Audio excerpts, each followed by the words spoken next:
Hi, I'm Susan. Welcome to my home and studio at Windy Acre Cottage.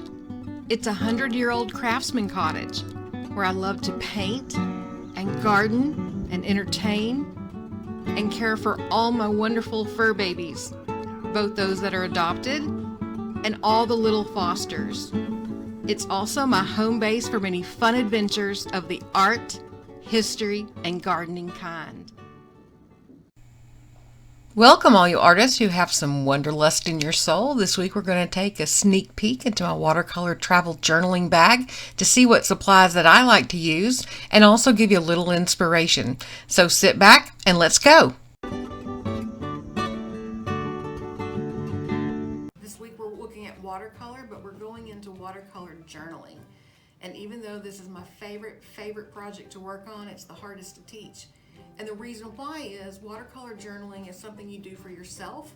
It's very personal, and we're going to go over different ways you can do it. So you may want to put some thought into it before you start working on your journal, but it is by far the most fun of all the projects. So let's get started.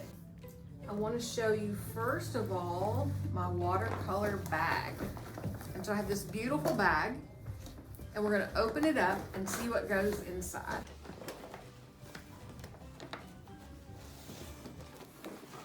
The first thing is my watercolor journal. And I actually started this as a nature journal, illustrated nature journaling. But I found out that every time I go on vacation, it's to the beach, so we're out in nature. It's on a mountain, so we're out in nature. So it's not just nature, it's also travel. So this ended up being a travel journal, a nature journal. I've even illustrated different recipes with it, but I want to show you everything I've done. I also illustrated the front of it, put in a pocket, and added a passport that says adventure awaits. And then every time I go to some botanical garden or historic home, I have them stamp my passport. And if they don't have a stamp, then I'll purchase a sticker or maybe my admission sticker and put it in the passport. So I keep that right here. And I started it using pen because this is not watercolor paper. So I bought magic markers in all these different colors plus black pens and started doing my design work. And the first place I went was Owl's Head, Maine. And Owl's Head is this beautiful little rural spot in Maine right on the ocean. And I start by putting the date. I put where I am. I'll explain the weather, sunny and warm, chilly and breezy, snowflakes, whatever it is. And I go across the top and then I go down this side, across the bottom and back up the other side. So we're making a frame on each page talking about the date, where we are, what the weather is, and then what I can see from that vantage point. And not only what I can see, but what I feel, why I'm there, anything you might want to capture in words in your journal, because this needs to be very personalized to you. Now, instead of doing one big picture, I chose to use my markers, and you can use any kind of medium you want.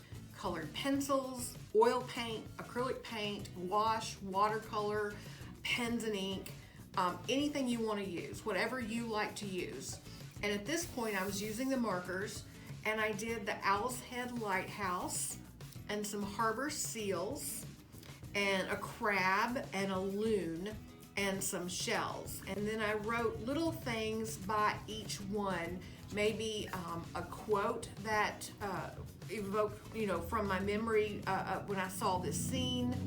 Possibly a quote of someone I met while I was there, something they said, or just to illustrate more of what it is. For example, the harbor seals are laying on rocks. The rocks are gray, the seals are gray. I'm not even sure you can tell it's a harbor seal, so I just wrote harbor seal. So there's no confusion as to what that is.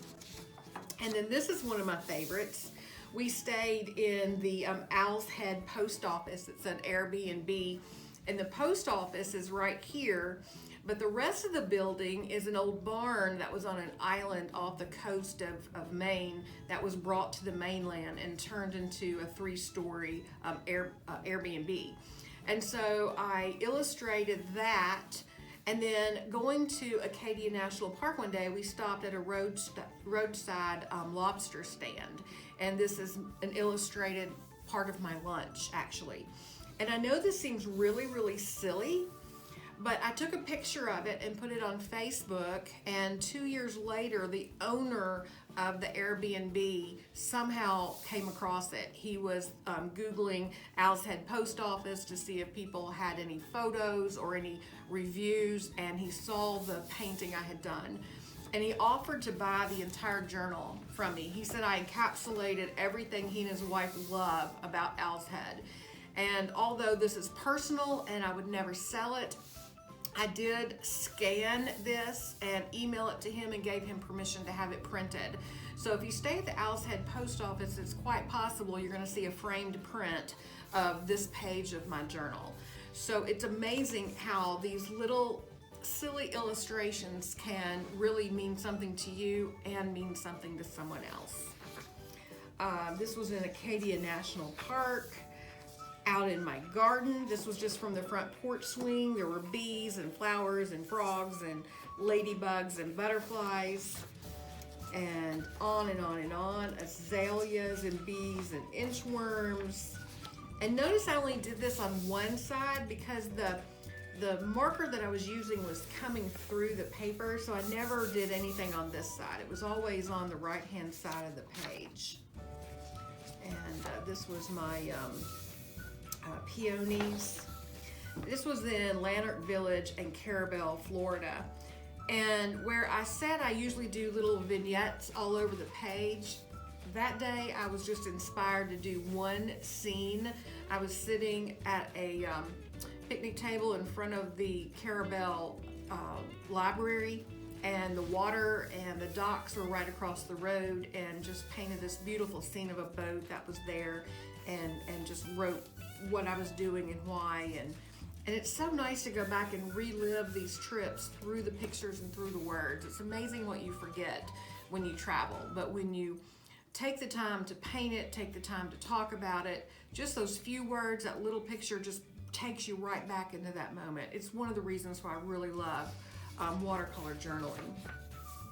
This is a bottle brush. These are things that I'm not even sure you can tell that that's a boat that had gotten marooned up here on this part of the beach. I'm not sure you can tell that's a bottle brush, but when you write on there what it is, again, my mind just goes straight back to that trip and how much fun it was. It's another boat, more boats, birds. And then I got to where, oh, this was fun. This was at Fort Lauderdale at Bonnet House. It's a historic home in Fort Lauderdale, and this is the entrance into the house. Just amazing. Loved it. This is at Ripavilla in Spring Hill. More Ripavilla. More Ripavilla. Amish country down in Etheridge. And this is the first day that I decided to try watercolor in this journal. And I was at a friend's house in Santa Fe. Robin Barber, beautiful house, overlooks this beautiful vista, and she had flowers growing. Again, I'm still doing the date and the day and where I am and the temperature and what I see. So I'm still doing the frame around the page, but instead of using marker, this time I decided to use watercolor. And because this is not watercolor paper and it's not pre-stretched, it's getting kind of wonky, kind of wavy. But honestly, I love that. It gives it kind of a vintage patina. And from then on, I only do watercolor in this book. More Ripavilla. This was out at the dog park when we had an event out there.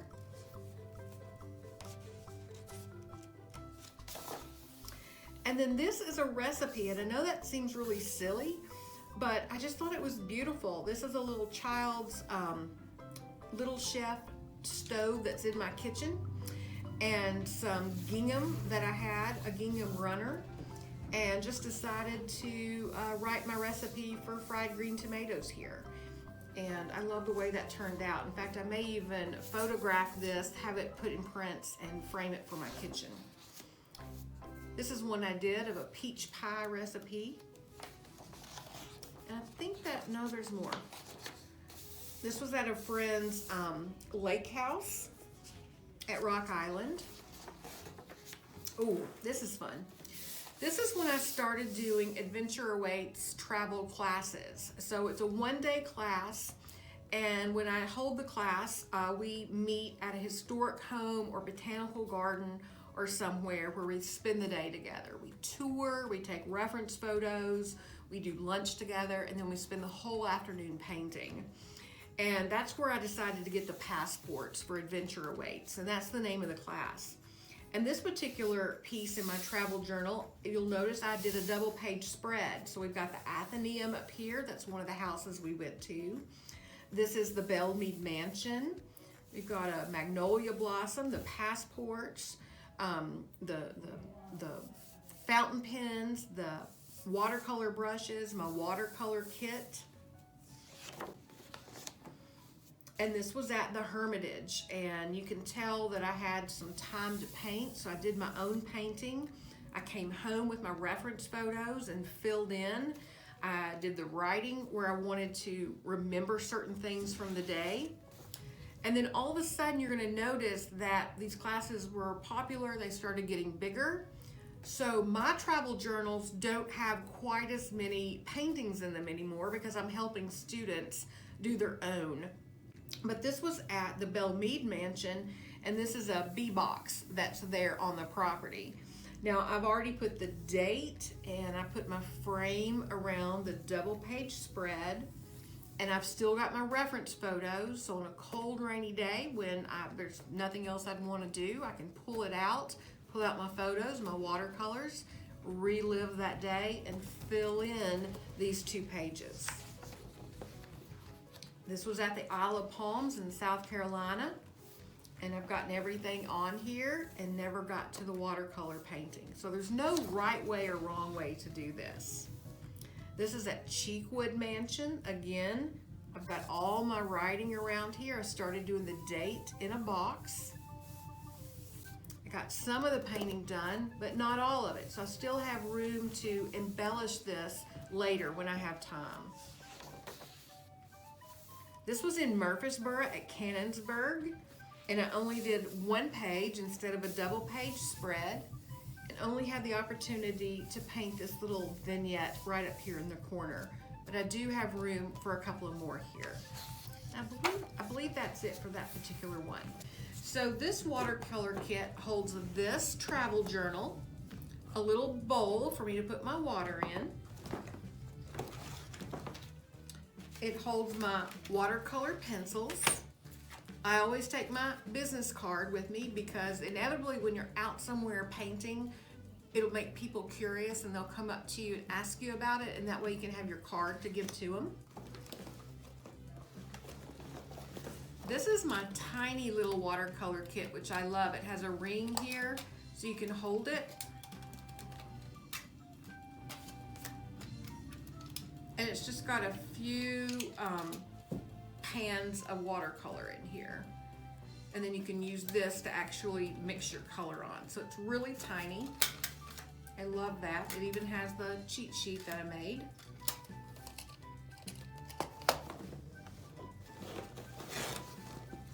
If I wanted to, I could paint on watercolor pad that's already been pre-blocked. And you paint on this, and because it's stuck on all 4 sides, it's not gonna curl up or wiggle on you. And then once it's dry, you can take a razor blade and slice off that page. But it's about postcard size, so that's something you can carry with you. Now this is not watercolor, this is gouache. But because the bag's big enough to hold it, I like to take the gouache with me, especially the white gouache. And gouache is a little different than watercolor because it is opaque. It will still reconstitute with water, just like the watercolor, but instead of being transparent, it's got a an opaque finish to it, and it's more chromatic. So sometimes you'll want to go back with a little gouache to add a little pop of color. So I carry that with me. This is the watercolor set that I use in the studio and when I'm out painting. Again, it has that ring there that slips on your finger to help you hold it.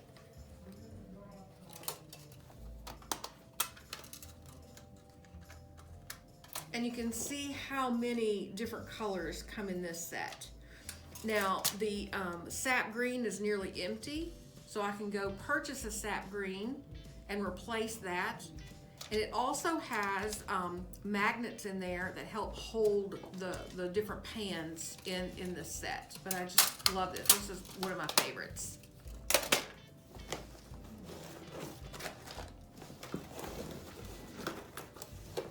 Here are a couple, I think there's one more. Somewhere there's one more. But this right here is a professional watercolor pan. I've got orange and dioxazine purple.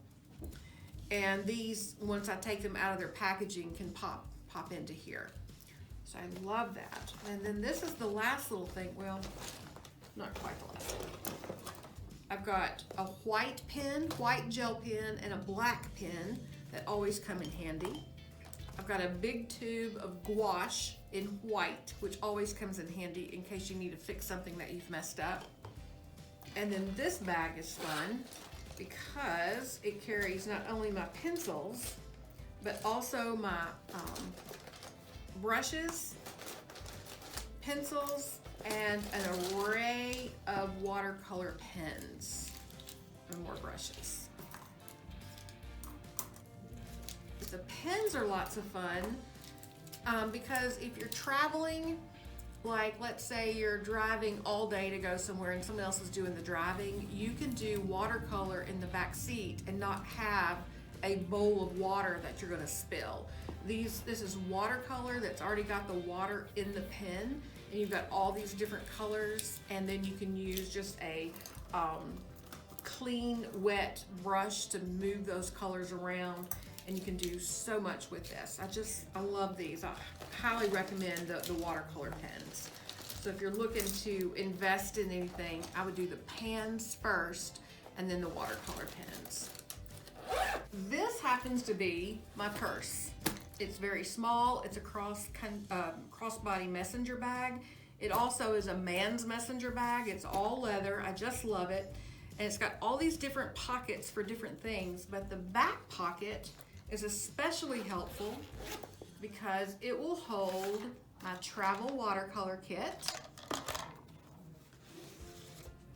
and another travel journal and a pencil. And this is all you need. Now I love, this is all handmade paper. And this paper feels like leather, but it's actually paper. And then this kit comes apart, so you've got this little built-in well to hold your water, and it will hold its own little brush. So I've had this for years. You can see where it's got little holes in the middle where I've used the color. But everything is complete right here except for water. So if you're on an airplane, you can just ask the flight attendant for just a little cup of water, and then you've got everything you need to keep you busy for as long as you're flying. And I have painted and flown on airplanes several times. It really does pass the time. And it also doesn't really bother anybody. It doesn't smell, it doesn't take up any room. And so I love this. This is actually a Winsor Newton kit. You can get them just about anywhere. They're pretty ubiquitous. They're just everywhere. And then this watercolor journal, let me see, that just happened to be my tea one afternoon.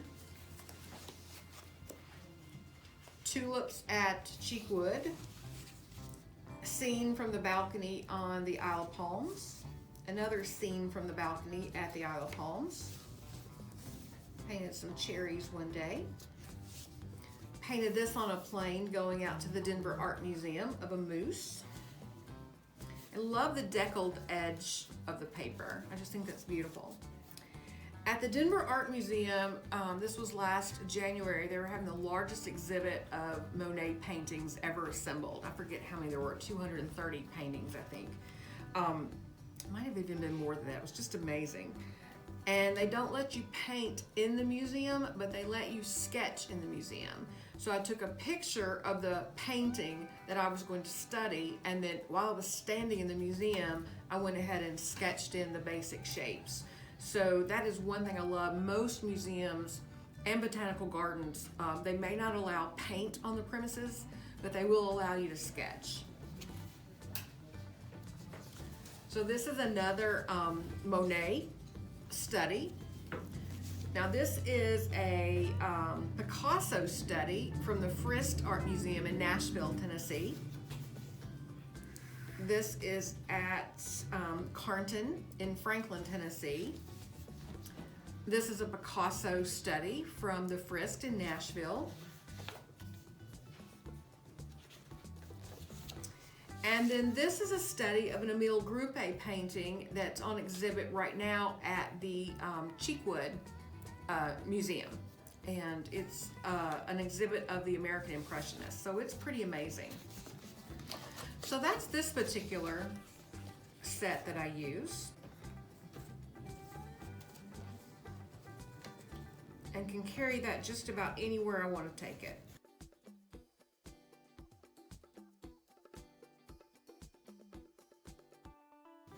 Now this is something I wanted to show you. It's just a tin. I found it in an antique store. And there's nothing in it. I don't know if it held cigarettes at one time or mints. I have no idea, but it's a vintage tin. But it's just the right size to be a homemade watercolor kit. So if I wanted to buy some more half pans in basic primary colors, I can take them out of here and stick them in here and probably even put a small little brush, watercolor brush, and then be able to just stick that in my pocket. And it's got all kind of style, it'd be homemade, and it's very easy to do. So I'm looking forward to working on that. That's a project I'm working on at the moment. And then this travel watercolor journal, actually I've not done much in it, but the reason why I got it is because the paper is not white. The paper is kind of a craft paper, and I loved the way that looked. So I've only done one page, and of course I've done the outline like I always do, except this time I incorporated my name in that border and illustrated travel journal. So I've incorporated that and then started painting in gouache, because the gouache is opaque, you can see it much, much better. So that's that particular journal. This is interesting. It's Charbon water-soluble pastels. And you may have worked with pastels before on paper, but what I love about the the water-soluble pastels, and look how beautiful their box is. I just love that.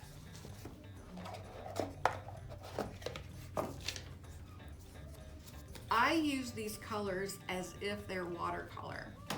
So all I have to do is have a little thing of water, a little bowl of water, and then a brush.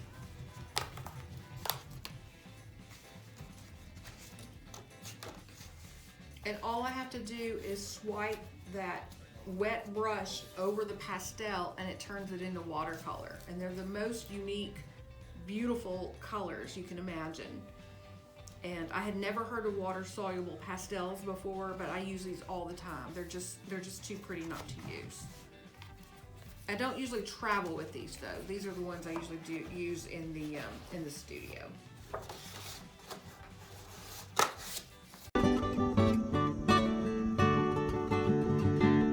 There's an artist who's an illustrator I just loved named Katie Daisy. And she says whenever you're painting on location, grab water from a creek or a lake or the ocean and use that to reconstitute your watercolors. That way that ocean is in your painting. And don't forget to put a shell in your pocket.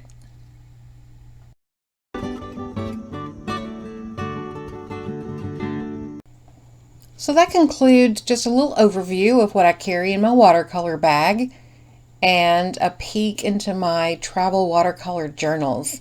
If that's something that interests you, just email me your email address and I'll add you to the list to find out when we're doing another Adventure Awaits watercolor travel journaling class at a historic home, botanical garden, or interesting place here in Middle Tennessee.